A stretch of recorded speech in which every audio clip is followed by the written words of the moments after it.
قرآن حکیم نے بھی سورہ آل عمران کے آخری رکوع میں ذکر کو سب سے پہلے اور سب سے اہم عامل کی حیثیت سے شمار کیا ہے۔ چنانچہ اس کی پہلی آیت جو ہے سورہ آل عمران کے آخری رکوع کی، اس میں تو وہی مضمون جو میں بیان کر چکا وہ آیا ہے، ان فی خلق السماوات والارض واختلاف اللیل والنہار لآیات لأولی الالباب،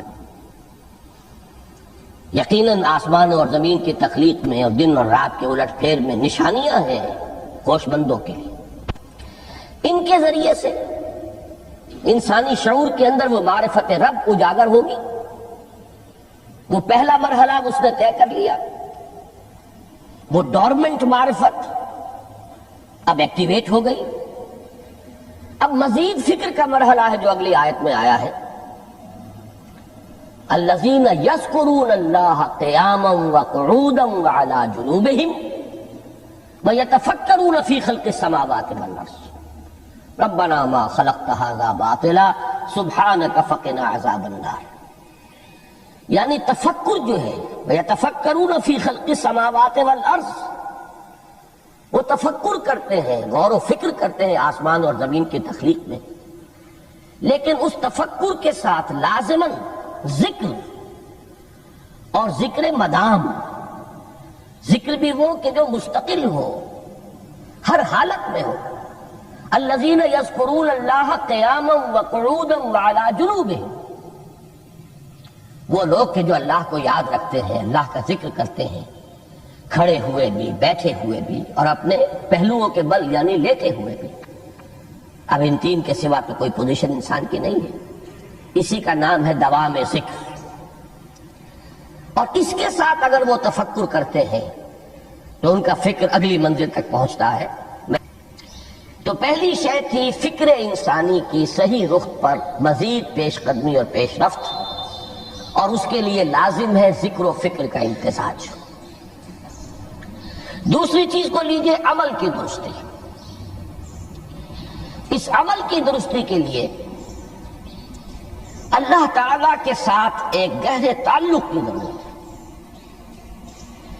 اس لیے کہ صبر کی بحث میں یہ مضامین شاید آپ کے سامنے آ گئے ہو کہ صبر، جہاں مصیبت پر صبر ہوتا ہے، تکلیف پر صبر ہوتا ہے، اللہ کے احکام پر جمنا یہ بھی صبر ہے، نفس کی خواہشات کی باغ کو تھام کر رکھنا، کھینچ کر رکھنا یہ بھی صبر ہے، اور استقامت کسی شے پر قائم رہنا یہ بھی صبر ہے۔ تو عمل صحیح پر استقامت کے لیے وَاصْبِرْ وَمَا صَبْرُكَ إِلَّا بِاللَّهِ، اس صبر کی سب سے اہم جو بنیاد ہے، اس کا جو سب سے بڑا ذریعہ ہے، اس کا جو سب سے بڑا سہارا ہے، وَمَا صَبْرُكَ إِلَّا بِاللَّهِ، اس کے لیے ضرورت ہے ایک گہرے تعلق کی کہ اللہ کے ساتھ ایک ایسا تعلق برقرار رہے جو نہ صرف گہرا ہو بلکہ دائم و قائم ہو، مسلسل۔ ذرا ظہور ہوگا تعلق مع اللہ میں، ذرا کمی آئے گی، شیطان کا وار کاری ہو جائے۔ اسی کو حضور نے حدیث میں یوں تعبیر کیا ہے تمثیلاً کہ جو دل اللہ کی یاد سے غافل ہے، اس پر فارسی کا وہ مقولہ بھی ہے کہ خانہ خالی را دیو می گیرت، گھر خالی رہے تو جنات اس پر دیو جو ہے آ کر قبضہ جما لیتے ہیں۔ تو خانہ قلب جو ہے اگر یاد خدا بندی سے خالی ہو گیا تو شیطان ابلیس لعین اپنی تھوتھنی ٹکا دیتا ہے۔ یہ لفظ آتا ہے سور کے منہ کے لیے تھوتھنی، جس طرح اس کا نکلا ہوا سا منہ ہوتا ہے آگے، تو یہ لفظ استعمال کیا گیا کہ وہ اپنی تھوتھنی انسان کے دل پر جما کر اور پھونکے مارنی شروع کر دیتا ہے۔ تو شیطان کو موقع ہی تب ملتا ہے جب انسان کے تعلق مع اللہ کے اندر کمی ہو، وہ خانہ بالکل خالی ہو گیا ہو یا اتنا ضعیف ہو گیا ہو کہ کل عدم ہو جائے، گویا کہ نہیں۔ تیسری چیز کی طرف آئیے روحانی ترقی، روحانی ترقی کے لیے میں ایک اصطلاح کے سامنے لا رہا ہوں، اس سے مراد کیا ہے؟ روحانی ترقی کے لیے ہماری دینی اصطلاح ہے تقرب الی اللہ، اللہ سے قریب تر ہوتے چلے جانا۔ اس پر میرا کتابچہ بھی ہے، تقرب الی اللہ کے 2 مدارج، 2 درجے، جو در حقیقت ایک حدیث نبوی علیہ الصلوۃ والسلام ہی پر مبنی ہے کہ حضور نے ایک درجہ قرار دیا ہے تقرب بالفرائض، فرائض کے ذریعے سے انسان اللہ کا قرب حاصل کرے۔ ایک ہے تقرب بالنوافل، نوافل کے ذریعے سے اللہ کا قرب حاصل کرے۔ ان میں کیا نسبت و تناسب ہے، اہمیت کے اعتبار سے کون بڑھ کر ہے، بلندی کے اعتبار سے کون بڑھ کر ہے، یہ تمام مسائل میں نے اپنی اس تقریر میں بیان کیے تھے جو اس کتابچے میں شائع ہوئی ہے۔ اس وقت میں اس کی تفصیل میں نہیں جا رہا، صرف یہ تذکرہ اس لیے کر رہا ہوں کہ جن کو بھی خواہش ہو جائے وہ اس کا مطالعہ کرے۔ ہماری اس وقت کی گفتگو سے وہ کتابچہ اس جگہ پر منسلک ہوگا۔ تو تقرب الی اللہ، یہ تقرب کوئی فزیکل فینومینن نہیں ہے، جسمانی یا مادی مسئلہ نہیں ہے۔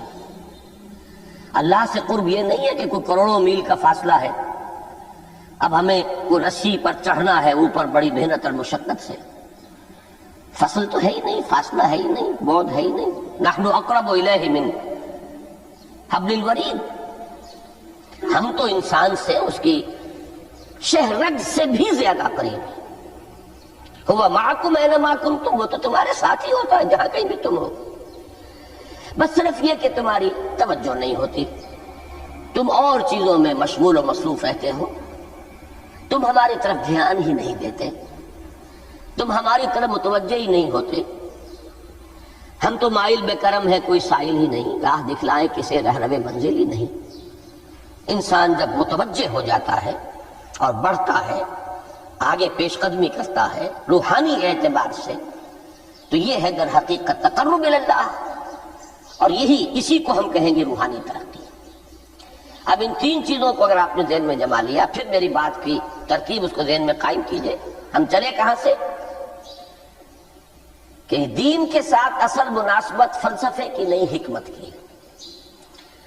نمبر 2، حکمت قرآنی کا پہلا اور اہم ترین اور بنیادی مسئلہ معرفت رب کا حصول ہے، اس کا نتیجہ شکر خدا بندی ہے، اس کا ذریعہ آیات آفاقی، آیات انفسی، اور سب سے بڑھ کر آیات قرآنیہ ہیں جو الذکر ہے، جو تذکرہ ہے، جو ذکرہ ہے۔ لیکن اس پہلے مرحلے کو اگر کوئی انسان بفضل ہی تعالی، اللہ کے فضل و کرم سے طے کر لے، اب اس کے سامنے 3 مسئلے، فکر کی مزید پیش رفت، مزید پیش قدمی صحیح رخ پر، اس کے لیے ذکر اور فکر دونوں کا امتزاج لازمی ہے۔ فقر قرآن اختلاط ذکر و فکر۔ الذین یذکرون اللہ قیاما وقعودا وعلی جنوبہم ویتفکرون فی خلق السماوات والارض۔ دوسری شے عمل کا درست رہنا، نہ افراط و تفریط ہو، عدم توازن ہو، نہ انسان نفس سے مغلوب ہو جائے، نہ انسان جذبات کی رو میں اندھا ہو جائے، نہ انسان ماحول سے مرعوب ہو کر متاثر ہو جائے، صحیح رخ پر اس کا عمل۔ نمبر 3، روحانی ترقی، جو اصل حاصل ہے، جو اصل مقصود ہے۔ نمبر 2 چیز کے لیے تعلق مع اللہ ضروری، نمبر 3 کے لیے تقرب الی اللہ ضروری۔ اب غور کیجئے، ان تینوں چیزوں کا بڑا گہرا تعلق ہے نماز کے ساتھ۔ ان تینوں کے لیے ستون کی حیثیت نماز کو ہے۔ لہذا ایمان کے بعد یا معرفت رب کے بعد حکمت دین کا اہم ترین مسئلہ نماز، صلاۃ۔ اس لیے کہ ایک طرف یہ انسان کو اللہ کے ساتھ ایک گہرے تعلق کا ذریعہ فراہم کرتی ہے، اپنے تمام مصروفیات میں سے ان مشغولیتوں میں جن میں گم ہونے کا خدشہ ہوتا ہے، نکلو۔ 24 گھنٹے کے معمولات میں سے کم 5 مرتبہ تو لازماً نکلو، اور اپنے آپ کو ذرا، اپنے حواس کو بھی، اپنی باطنی کیفیات کو بھی ذرا تازہ کرو۔ اگر کوئی گندگی، نجاست، کسی طرح کی ناپاکی کا کوئی معاملہ ہے، طہارت حاصل کرو۔ طہارت سے تمہارے اندر روح کو بھی بالیدگی ہوگی، تمہارے حواس بھی تازہ ہوں گے، تم گویا کہ بحیثیت کل تمہاری ہستی چاق و چوبند ہو جائے گی۔ وہ کسل، وہ سستیاں، وہ جو ایک کثافتیں ہوتی ہیں، ان سب سے نجات حاصل کرو، اور اب اپنے رب کے حضور میں کھڑے ہو جاؤ، اس کے ساتھ اپنا عہد بھی تازہ کرو، اس کی اہم صفات کو بھی اپنے ذہن میں پھر مستحضر کرو۔ یہی وجہ ہے، دیکھیے میں نے جو آیات آپ کو شروع میں سنائی تھی، سورہ لقمان کی 2 آیتیں، پہلی آیت میں اس کا ترجمہ کر چکا، دوسری آیت وَلَقَدْ وَإِذْ قَالَ لُقْمَانُ لِابْنِهِ وَهُوَ يَعِظُهُ يَا بُنَيَّ لَا تُشْرِكْ بِاللَّهِ إِنَّ الشِّرْكَ لَظُلْمٌ عَظِيمٌ۔ اس کے بعد درمیان میں کچھ مضمون آ کر پھر وہ آیت مبارکہ آئی، یا بنی اقم الصلاۃ وامر بالمعروف وانہ عن المنکر واصبر علی ما اصابک۔ گویا کہ اہم ترین چیز، بنیادی ترین چیز، اللہ کو محض پہچان لینا کافی نہیں ہے، یاد رکھنا ضروری ہے۔ اللہ یاد رہے گا تو فکر صحیح آگے بڑھے گا، اللہ یاد رہے گا اور اس کے ساتھ ایک گہرا تعلق جو ہے برقرار رہے گا تو عمل درست رہے گا۔ بالکل یہی بات سورہ طٰہٰ میں جو پہلی وحی حضرت موسیٰ علیہ السلام پر ہوئی، اور پہلا مخاطبہ ہے، چونکہ حضرت موسیٰ کو یہ انبیاء کرام کے مقدس گروہ میں ایک امتیازی حیثیت حاصل ہے کہ ان سے براہ راست گفتگو ہوئی ہے، اگرچہ صرف ایک پردہ تھا، اوٹ من ورائے حجاب گفتگو ہوئی ہے، لیکن یہ کہ کوئی فرشتے کا درمیانی جو ہے وہ لنک نہیں تھا، براہ راست اللہ تعالیٰ نے حضرت موسیٰ علیہ السلام سے کلام فرمایا۔ کلم اللہ موسیٰ تکلیما، موسیٰ سے تو اللہ نے کلام فرمایا جیسے کہ کلام کیا جاتا ہے۔ تو پہلا مخاطبہ ہے، یہ پہلا مکالمہ ہے، پہلی وحی کہیے، اسی میں یہ الفاظ بھی موجود ہیں، اننی انا اللہ لا الہ الا انا فاعبدنی واقم الصلاۃ لذکری۔ یہ گویا کہ حکمت قرآنی کا ایک بہت بڑا خزانہ ہے یہ آیت مبارکہ، کہ خود حضرت موسیٰ علیہ السلام کو جو ہدایت دی جا رہی ہے، میں ہوں، میں اللہ، اننی انا اللہ لا الہ الا انا، میرے سوا کوئی معبود نہیں، فاعبدنی، بس میری بندگی، میری عبادت، میری پرستش، میری محبت، اس کو اختیار کرو۔ وَأَقِمِ الصَّلَاةَ لِذِكْرِي، اور نماز کو قائم رکھو میری یاد کے لیے۔ بلکہ اسی سلسلہ کلام میں آگے چل کر سورہ طٰہٰ میں آتا ہے، کافی گفت و شنید کے بعد جب حضرت موسیٰ نے کچھ معذرت بھی کی، کچھ دعائیں بھی کی، اللہ نے ایک دعا قبول بھی کی کہ ان کے بھائی کو بھی شریک کر دیا، حضرت ہارون کو بھی۔ اس کے بعد پھر جب فرمایا کہ اب جاؤ فرعون کی طرف، تو اس میں فرمایا وَلَا تَنِيَا فِي ذِكْرِي، اور دیکھنا یہ جو عظیم مشن تمہارے کندھے پر آ گیا ہے، بڑا بھاری اور کٹھن ایک فرض ہے جو تم پر عائد ہو گیا ہے، اس کے لیے سب سے بڑی تمہارے پاس جو قوت کا ذریعہ ہے وہ نماز ہے۔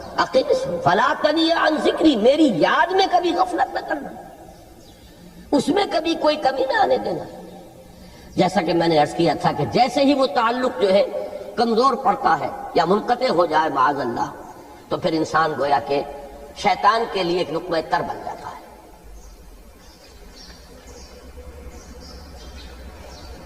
اب آپ غور کیجئے، تیسری شے تقرب الی اللہ، اس کے حوالے سے بھی جو فرائض اور نوافل کی بات ہے اس کو اس وقت ذہن سے نکال کر یہ سمجھیے کہ اس میں نماز کا کیا مقام ہے، اس لیے کہ نماز فرض بھی ہے، نماز نفل بھی ہے، وہ تو دونوں میں شریک ہو جائے گا۔ اب اس کو لفظ صلاۃ کے حوالے سے آپ ان دونوں چیزوں کو سمجھیے۔ صاد لام واو یا یہ چونکہ حروف علت ایک دوسرے سے بدلتے رہتے ہیں، یہ جو مادہ ہے اس کی جو خالص لغوی اصل ہے، جو خالص عربی زبان میں اس کا بنیادی مفہوم ہے، وہ آگ جلانا یا آگ تاپنا یا آگ سینکنا، حرارت حاصل کرنا۔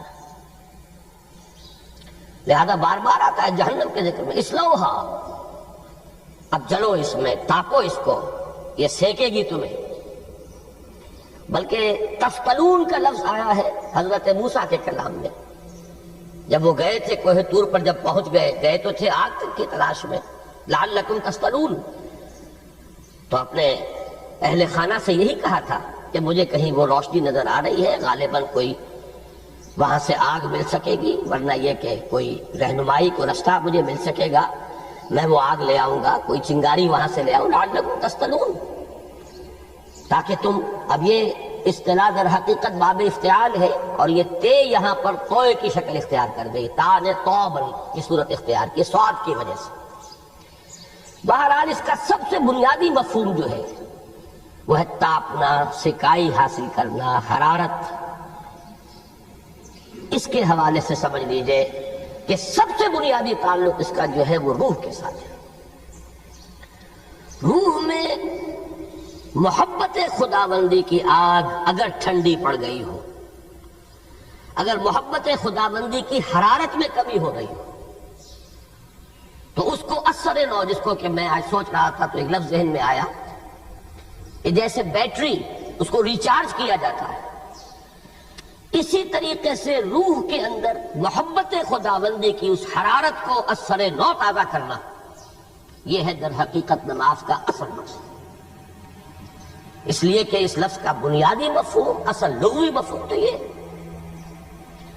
اگرچہ اس کا سب سے زیادہ کثرت سے جو استعمال ہوتا ہے، اور لفظ صلاۃ جس سے در حقیقت جس تصور پر مبنی ہے وہ ہے اقدام، کسی کی طرف متوجہ ہونا اور پھر دعا۔ صلاۃ کا سب سے قریبی مفہوم لفظی جب بیان کیا جائے گا، اس سے مراد، اس کے معنی، تو دعا اس میں اہم ترین ہے۔ کسی کی طرف توجہ کرنا، مناجات کرنا، گفتگو کرنا، مخاطبہ، مکالمہ، دعا، یہ در حقیقت صلاۃ کا سب سے بڑا اصطلاحی مفہوم ہے۔ لیکن جو اس کا مادہ ہے، صاد لام واو یا صاد لام یا، اس کا اصل مفہوم جو ہے وہ تاپنا، حرارت حاصل کرنا۔ تو ان دونوں کے حوالے سے عرض کر رہا ہوں، وہ تاپنا اور حرارت حاصل کرنا وہ ہے روح کے اعتبار سے۔ وہ جو کہا اقبال نے کہ مجھے عشق کی آگ اندھیر ہے، مسلمان نہیں راہ کا ڈھیر۔ یہ عشق کی آگ جب بجھ جاتی ہے، در حقیقت یہی تو انسان کی روحانی موت ہے۔ جب یہ نہ رہے تو چاہے منطق میں بہت انسان ماہر ہو، مجھے اقبال کا ایک شعر یاد آیا ہے تقابل کرتے ہوئے، ایک انسان محکوم اور ایک انسان حر، آزاد انسان، ان کی نفسیات میں جو بنیادی فرق علامہ اقبال نے مختلف مواقع پر بیان کیے ہیں۔ محکوم ہے بیگانہ اخلاص و مروت، ہر چند کے منطق کی دلیلوں میں ہے چالاک۔ تو منطق کی دلیلوں میں انسان چالاک ہو جائے اور وہ لغت ہائے حجازی کا وہ ایک خزانہ بن جائے، اسے تمام الفاظ کے معنی یاد ہو، وہ بڑے مسائل فقہ کے اسے ازبر ہو، جزیات، بے انتہا جزیات جو ہیں وہ مستحضر ہو، فلسفے کے بڑے بڑے مسئلے اس نے حل کر لیے ہوں، لیکن اگر روح میں وہ اللہ کی محبت کی آگ نہیں ہے، وہ تپش نہیں، مجھے عشق کی آگ اندھیر ہے، مسلمان نہیں راہ کا ڈھیر۔ اسی کے حوالے سے آج مجھے یاد آیا تھا کہ وہ جو بڑی سادہ سی ایک نظم ہے، اللہ تعالیٰ سے دعا، یا رب دل مسلم کو وہ زندہ تمنا دے، اس میں بھی جو الفاظ آئے ہیں جو روح کو گرما دے اور قلب کو تڑپا دے، یہ ہے اصل جو مقصود ہے نماز کا۔ اور یہی وہ چیز ہے جیسا کہ میں نے عرض کیا تھا کہ نگاہوں سے اوجھل، یہ پہلو سامنے ہے ہی نہیں، دوسرا پہلو سامنے ہے اور وہ بھی میرے نزدیک بہت اہم ہے، بہت بنیادی ہے، اس میں کوئی شک نہیں، لیکن یہ ہے بلند ترین منزل کہ تقرب الی اللہ، اس کے لیے در حقیقت یہ کس لیے درکار ہے؟ روح کے اندر عشق کی حرارت اور گرمی تازہ ہو جائے۔ بسا اوقات یہ اندر دب جاتی ہے، جیسے انگارہ ہوتا ہے آگ کا، اس کے اوپر خاک اور راکھ آ جاتی ہے، اندر کچھ ہوتی ہے، آگ دبی ہوئی سمجھ، آگ بجھی ہوئی نہ جان، اس دبی ہوئی آگ کو پھر ایک شعلہ بنانا، پھر اس کے اندر ایک حیات تازہ پیدا کرنا، یہ ہے نماز کا اہم ترین اور بلند ترین مقصد۔ لیکن اس کے ساتھ ہی اس نماز میں ذکر ہونا، اس کا یہ ذکر ہے، اور ذکر کی جب میں فہرست بیان کیا کرتا ہوں بہت سے حضرات کے سامنے ہوگا کہ ذکر کا در حقیقت مفہوم ہے استحضار اللہ فی القلب۔ ہمارے ہاں غلطی سے جو ذرائع ذکر ہے انہیں ذکر قرار دے دیا گیا ہے۔ نماز ذکر نہیں ہے، نماز ذکر کا ذریعہ ہے۔ اقیم الصلاۃ لذکری، نماز قائم کرو میرے ذکر کے لیے۔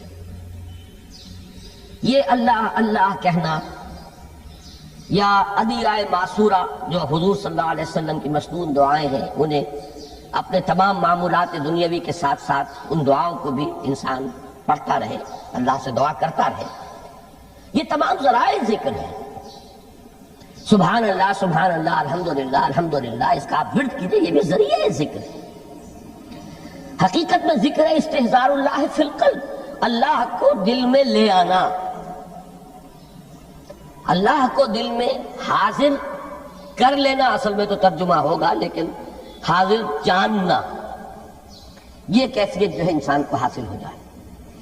اب اس کے حوالے سے ذرا بات سمجھیے کہ ایک تو میں عرض کر چکا ہوں مجسم ذکر تو قرآن ہے، لہذا ذکر کی فہرست جب آپ کریں گے ذرائع ذکر تو ان میں سب سے پہلے قرآن آئے گا، اس لیے کہ وہ ہماری حکمت کے پہلے مسئلے کو حل کر رہا ہے، بنیادی مسئلہ، اہم ترین مسئلہ۔ دوسرے نمبر پر ذکر جو ہے، اب اس کے لیے کچھ اصطلاحات جو میرے مختلف دروس میں شاید آپ کے سامنے بعد میں آئیں یا پہلی آ چکی ہوں، ان کے حوالے سے میری بات سمجھیے۔ ایک ذکر غیابی ہے، تھرڈ پرسن میں، صیغہ غائب میں اللہ کی یاد کرنا، اللہ اکبر اللہ اکبر اللہ اکبر۔ ابھی اللہ اکبر جو ہے یہ جملہ اسمیہ خبریہ ہے، ایک حقیقت کی تکرار آپ کر رہے ہیں، اللہ سب سے بڑا ہے، اللہ سب سے بڑا ہے، سبحان اللہ سبحان اللہ سبحان اللہ۔ یہ در حقیقت ذکر غیابی ہے کہ آپ اس میں مخاطب نہیں ہیں اللہ سے،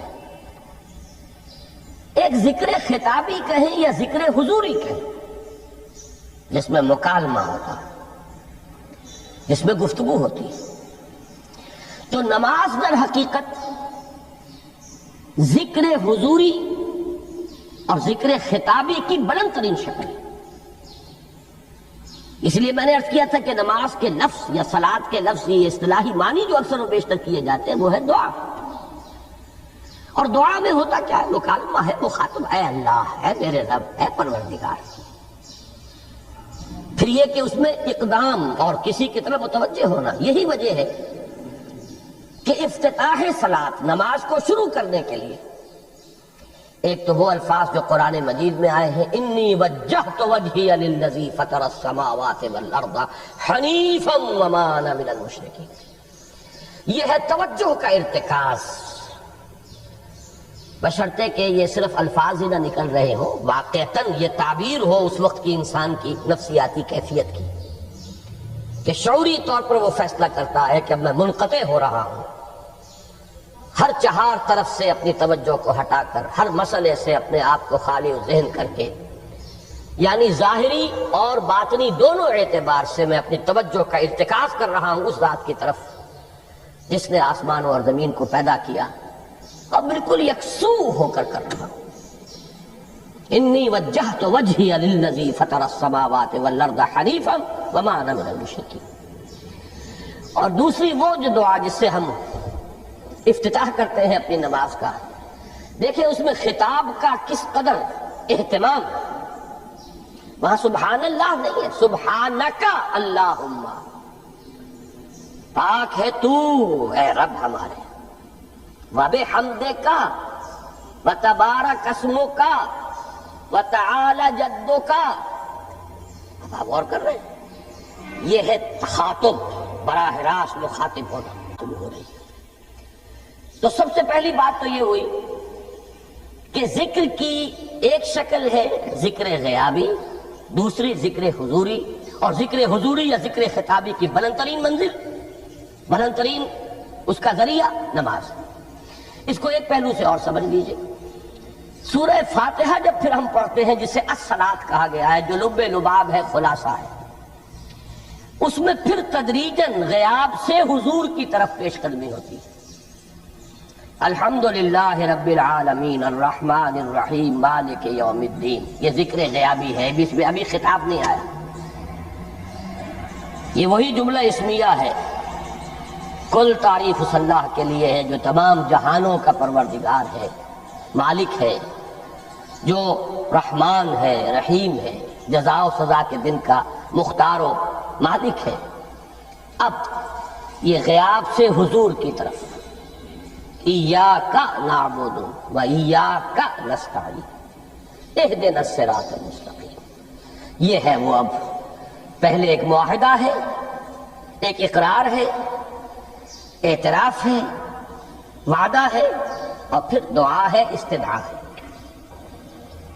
کہ حضور نے فرمایا، یقول اللہ تعالی، اللہ یہ فرماتا ہے، اسی لیے اس کو حدیث قدسی کہیں گے، قسمت الصلاۃ بینی و بین عبدی نصفین، میں نے نماز کو اپنے اور اپنے بندے کے مابین آدھا آدھا تقسیم کر دیا ہے۔ اب یہاں تک تو جملہ ہے اللہ کا، یہ ہے حدیث قدسی۔ اب آگے جو ہے نریشن اس کی جو ہے حضور صلی اللہ علیہ وسلم کی جانب سے ہے، یعنی خبر دے رہے ہیں وہ اللہ کی طرف سے ہی۔ ویسے تو تمام احادیث ہی گویا کہ ہم سمجھتے ہیں انسپائرڈ تو اللہ کی طرف سے ہی ہے، لیکن یہ کہ جہاں صراحت ہو کہ اللہ کہتا ہے وہ حدیث قدسی ہے۔ تو یقول اللہ تعالی قسمت الصلاۃ بینی و بین عبدی نصفین، یہاں تک تو حدیث قدسی ہے۔ اب دوسری عام حدیث ہے، اذا قال العبد الحمد للہ رب العالمین یقول اللہ تعالی حمدنی عبدی، جب بندہ کہتا ہے الحمدللہ رب العالمین، پروردگار کہتا ہے میرے بندے نے میری حمد کی۔ جب بندہ کہتا ہے الرحمن الرحیم، پروردگار فرماتا ہے ثنا علی عبدی، میرے بندے نے میری ثنا کی، بڑی تعریف کی۔ جب بندہ کہتا ہے مالک یوم الدین، اللہ فرماتا ہے مجدنی عبدی، میرے بندے نے میری بڑی بزرگی بیان کی ہے، تمجید کی ہے۔ پھر جب بندہ کہتا ہے ایاک نعبد و ایاک نستعین، اللہ فرماتا ہے ھذا ما بینی و بین عبدی ولعبدی ما سأل، یہ ہے میرے اور میرے بندے کے درمیان۔ یہ تو معاہدہ ہے نا، معاہدے میں تو دو فریق جکڑے جاتے ہیں،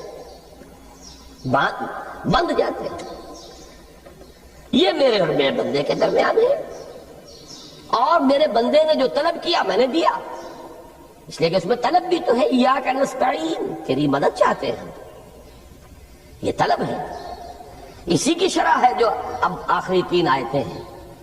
پروردگار ہم تیری مدد چاہتے ہیں، پروردگار ہم تیری ہی بندگی کرتے ہیں اور کریں گے، اور تیری ہی مدد چاہتے ہیں، چاہیں گے۔ اگر حال میں اس کا ترجمہ کریں گے زمانہ حال کے اعتبار سے، اس لیے کہ فعل مضارع میں تو دونوں موجود ہیں، شامل ہیں، تو یہ ایک اعتراف ہے، اظہار حال ہے۔ اللہ کرے کہ واقعتاً صحیح اظہار حال ہو، ہم واقعی اللہ کی بندگی کرتے ہوئے یہ کہیں کہ ایاک نعبد، ورنہ اگر ہماری اصل صورتحال سے وہ مطابقت نہ رکھتا ہو تو پھر تو ایک طرح کا جھوٹ ہو جائے گا، غلط بیانی ہو جائے گی۔ ایاک نعبد، تیری ہی بندگی کرتے ہیں، اور مستقبل میں کیجئے، کریں گے، یہ ہے عہد، تیری ہی مدد چاہتے ہیں، تجھی سے مدد طلب کرتے ہیں، تجھی سے مدد چاہتے رہیں گے۔ اس کے لیے فرمایا وَلِعَبْدِ مَا سَأَلَ، اور پھر اس کے بعد وہ استدعا ہے، اهدنا الصراط المستقیم صراط الذین انعمت علیہم غیر المغضوب علیہم ولا الضالین۔ اس حدیث میں اس کو ایک ہی جملے کو لیا گیا ہے، ایک ہی جملے کی حیثیت سے۔ جب بندہ یہ کہتا ہے تو اللہ فرماتا ہے ھذا لعبدی ولعبدی ما سأل، یہ خالص میرے بندے کے لیے ہے۔ اس بندے نے ایک درخواست پیش کی ہے، اب میں نے گرانٹ کی، وہ اپلیکیشن، وہ ریکویسٹ گرانٹڈ، ہم نے دے دی، ولعبدی ما سأل۔ یہ ہے اس کی تاثیر کا عالم، بشرطے کے معاملہ وہ شعور کے ساتھ، بشرطے کے مطابقت ہو ظاہر اور باطن کی، بشرطے کے مطابقت ہو قول اور فعل کی، تو اس کا اتنا اونچا مقام ہے کہ ایک ایک جملہ ادھر ادا ہوا، ادھر اللہ کی طرف سے ریسپانس مل رہی ہے۔ افلاک سے آتا ہے نالوں کا جواب آخر، اٹھتے ہیں حجاب آخر، کرتے ہیں خطاب آخر۔